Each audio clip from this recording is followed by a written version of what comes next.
और कोई भी अब मुझे लगता है अतिक्रमण नहीं है अब पूरे शहर के। व्यापार मंडल है, उसके लिए भी लोगों की आवाज़ आ रही है कि जो आपके इलेक्शन हुए थे वो फेयर नहीं थे, अपनी मर्जी से 10-15 लोग। कितने लोग हैं, हमने सुनी वो बाइट्स भी सुनी कुछ लोगों की।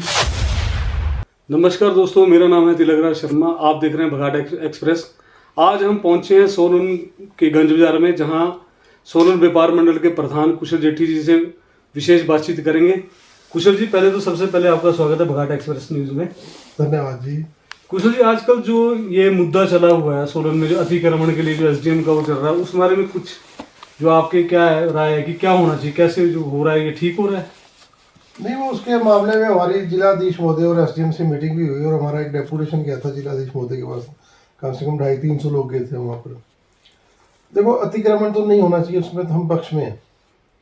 और पूरे शहर के अंदर कुछ एक लोग हैं या कुछ दुकानदार हैं जिनके बदौलत सारे बदनाम होते हैं। हर एक दुकानदार अतिक्रमण नहीं करता।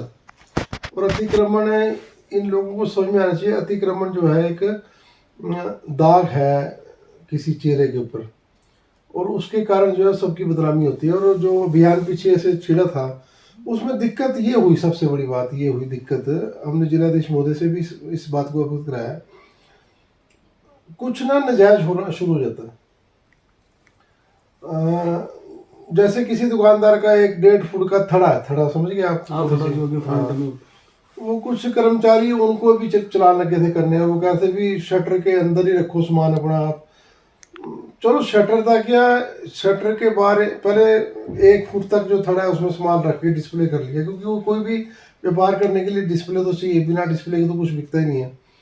तो हमने जिलाधीश महोदय से बोला कि मैं इतना सख्ती ना करो कि आप शटर के अंदर ही रखो या थड़े में बिल्कुल ना रखो। तो कुछ कर्मचारियों ने बड़ा परेशान किया दुकानदारों को भी, थड़े के भी चलान कर दिए उनके। एक कदा तो शटर के अंदर का भी चलान किया, ऐसा पीछे से मार रोड का वीडियो उसमें भी आया। तो जब थोड़ा सा अति लगा होने तो फिर हम सब मिलके गए थे जिलाधीश महोदय से, और उन्होंने हमारी बात को समझा। एसडीएम साहिबा भी वहीं पर थी, उन्होंने हमारी बात को समझा। तो उन्होंने कहा डीसी साहब ने कि नहीं, आपकी बात जायज़ है कि कम से कम जो दुकान का थड़ा 1-1.5-2 फुट का है तो उसमें आप अपना डिस्प्ले कर सकते हैं, लेकिन उसमें भी एक शर्त है कि जैसे मेरी दुकान है, मैं अपनी दुकान करके किसी थर्ड पर्सन को नहीं बिठाऊंगा। मैं अपना सामान तो डिस्प्ले कर सकता हूँ, उसकी आड़ में मैं किसी को 500-700 1000 1500 में आगे सोलन में कैसी है मामले की, कोई लोग बाहर बैठा देते हैं कि भैया डेली के 500 लेते हैं, वो गलत है। उसमें तो हम बिल्कुल, उसमें तो उनके खिलाफ कार्रवाई हो, जितना मर्जी उनको चलान लगे, जितना मर्जी सरकारी कानून के मुताबिक जो भी उसको बनता है व्यवस्था, उसको कार्रवाई होनी चाहिए। अपना व्यक्तिगत सामान मैं डिस्प्ले कर सकता हूँ, तो उसके बाद बस। और उसके बाद आपने देखा भी होगा कि बाजार सारा माल रोड है, अपर बाजार है, लोअर बाजार है, चौक बाजार है, गंज बाजार है, सभी दुकानदारों ने उसके बाद अपने सामान अंदर लगाने शुरू कर दिए।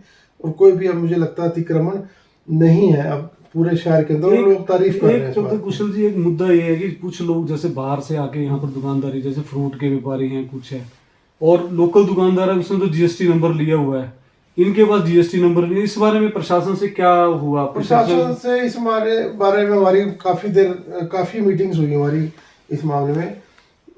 हमारा मानना ये है कि भाई जो लोग बाहर से आए, देखो किसी को रोक तो सकते नहीं किसी की आने के, रोजगार तो भारत है, कहीं भी रोजगार किया जा सकता है। लेकिन हमारा निवेदन ये है, आपके माध्यम से हम फिर निवेदन करेंगे प्रशासन से, कि कम से कम उनकी वेरिफिकेशन तो होनी चाहिए हर एक व्यक्ति की।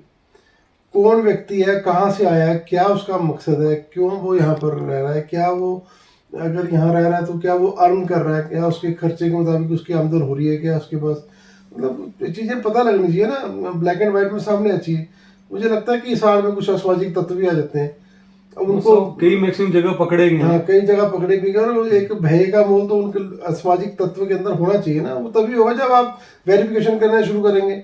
अब यहाँ से कुछ हजारों किलोमीटर दूर से वो सोलन में काम करने आ रहा है या किसी आसपास के गांव में काम करने आ रहा है, तो एक मतलब सोचनीय विषय है कि भी क्यों आए यहाँ पर, रास्ते में इतने बड़े बड़े शहर पड़ते हैं। तो हमारा ये निवेदन है कि हिमाचल ही चुना इन लोगों ने, उनको मतलब प्रशासन को इसकी वेरिफिकेशन करनी चाहिए। इसमें प्रशासन को भी पता लगा कि हमारे शहर के अंदर या हमारे एरिया के अंदर कौन लोग हैं, कहाँ से आए हैं।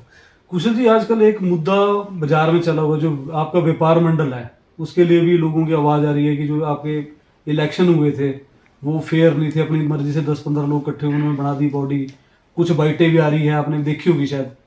कि चली भी है कि नहीं जी, इलेक्शन कराओ जी, वोटिंग कराओ जी, उस बारे में क्या कहना है आपका? ऐसा ना जी, चंद के लोग हैं, हमने सुनी, वो बाइट्स भी सुनी कुछ लोगों की, उनकी या तो जानकारी में नहीं होगा। व्यापार मंडल का प्रॉपर चुनाव हुआ है और अभी 1.25 साल पूर्व चुनाव हुआ। पैरागॉन होटल के अंदर चुनाव हुआ और शहर के अच्छे मौजी लोग थे, लेकिन कुछ लोगों को एक ऐसा मतलब मैं समझता हूँ कि उनको रात दिन 24 घंटे व्यापार मंडल ही नजर आ रहा है।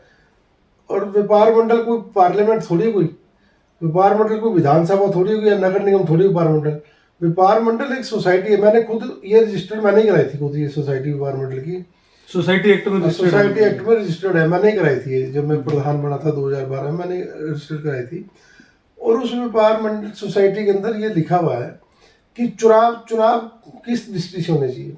चुनाव उन्होंने कहा है कि ये सर्वसम्मति से चुनाव भी, जो आपके बायलॉज बने हैं उसमें। हाँ, बायलॉज में उसमें सर्वसम्मति से चुनाव को जरूर नहीं कि अगर आपने वोट डालनी है, वोट डाल के चुनाव करेगा कि इसमें हम बैलेट पेपर छपाएं और उसमें हम चुनाव डालें, ऐसा कुछ नहीं है इसके अंदर। इसमें कौन सा कोई तनख्वाह लगनी है, पेंशन लगनी है इसमें, या कोई राजनीतिक दल इसमें सर्वसम्मति से चुनाव हो सकता है। अगर एक आपका एक सोशल और सामाजिक संगठन है, अगर आपके लोग हाउस बुलाओ, उसमें अगर लोग सर्वसम्मति से चाहते हैं तो सर्वसम्मति चुनाव हो जाता है। तो सर्वसम्मति से चुनाव हुए। और मैंने देखा कि जब चुनाव व्यापार मंडल के इसमें बैलेट के ऊपर हुए तो उसमें दुश्मनियां बढ़ी, आपस में लोगों की दुश्मनियां बढ़ी, लड़ाइयाँ हुई, इसमें भाईचारा खराब हुआ, एक माहौल शहर का खराब हुआ।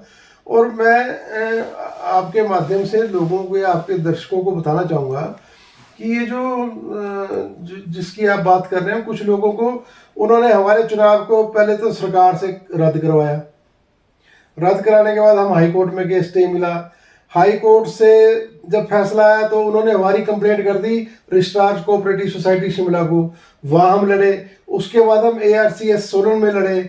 उसके बाद मतलब 3 साल तो ऐसी हमारी लड़ाई में खत्म हो गया हाई कोर्ट में, और उन लोगों के ध्यान में है। उसके बाद फिर चुनाव हुए।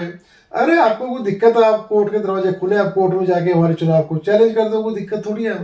लेकिन कई लोगों का मुझे लगता है कि मानसिकता इतने में बढ़ गई कि पता नहीं ये क्या तनख्वाह लग जाएगी व्यापार मंडल में या क्या पेंशन व्यापार मंडल में लगी। अरे सोशल काम है, लोगों के काम के लिए आ गए हो। किसी को शो का काम करने का तो हम उसको वेलकम करते हैं, आए हमारे साथ रल मिल के काम कर ले।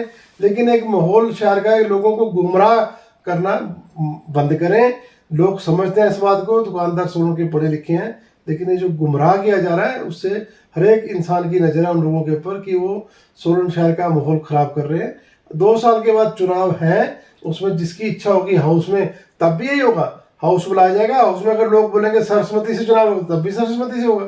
कोई ये वोटिंग के लिए तो कोई ये संविधान में थोड़ी लिखा हुआ है कि अगर पूरा हाउस में मेजोरिटी होगी कि नहीं वोटिंग करें तो वोटिंग हो जाएगी, जिसकी इच्छा होगी लड़ लेगा चुनाव। अगर उसमें आपने तो जो मेंबरशिप है वो भी ओपन रखी हुई है क्या है? हाँ, मेंबरशिप आजकल हो रही है, हम कर रहे हैं मेंबरशिप। यानी इसमें कोई भी जो दुकानदार रजिस्टर्ड दुकानदार कोई भी मेंबरशिप ले सकता है, कोई भी रजिस्टर्ड दुकानदार होगा, उसी को आप हाउस में बुलाओगे, मतलब जो आप हाँ उसका हाउस में बुलाया जाएगा उसमें। तो और हाउस के अनुसार उसमें जो निर्णय होगा, हाँ जो निर्णय होगा उसका। हाँ जी, सोसाइटी एक्ट में होता ही ऐसे ही है।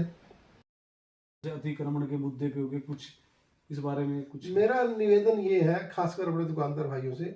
मैं पिछले लगभग 15 दिन से मैं रोज बाजार में जाके देखता हूँ कि अतिक्रमण सोलन बाजार में अब नहीं है, और लोग भी कह रहे हैं इस बात को। उससे काम बढ़ेगा, दुकानदार का काम कम नहीं होगा। अगर बाजार आपका सुंदर स्वच्छ होगा वो बढ़ेगा। और प्रशासन से मेरा निवेदन है कि वो इस अभियान को बंद मत करें, अपना कोई कर्मचारी भेजिए करें।